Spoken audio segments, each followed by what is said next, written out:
The Paris attacks this morning are also fueling the latest battle in Congress over guns and background checks. Thousands on the government's terrorist watch list, which includes the no-fly list, bought firearms in the last decade. Think about that. And all of the sales were legal. Nancy Cordes is on Capitol Hill with how that watch list is not enough to stop a gun sale. Nancy, good morning.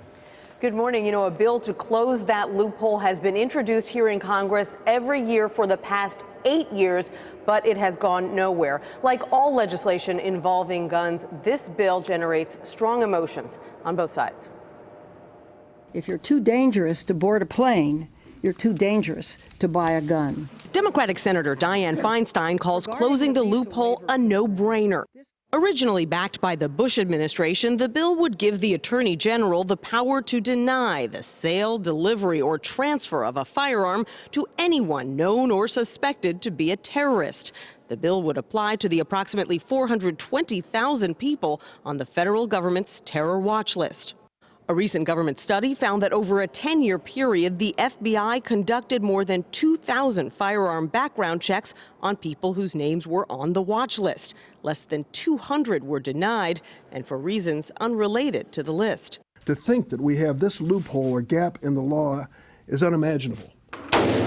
Republicans have long argued that a bill like this would infringe on Second Amendment rights. A 2009 Justice Department audit showed 35% of the names on the watch list should not have been there in the first place.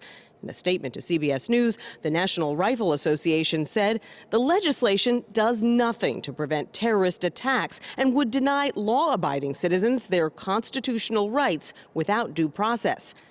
House Speaker Paul Ryan, who passed a bill yesterday to beef up screening of Syrian refugees, was non-committal on the gun bill. You've said it's better to be safe than sorry. Is this something that you'd support? This is the beginning of all this process. The task force is taking all suggestions from Democrats and Republicans.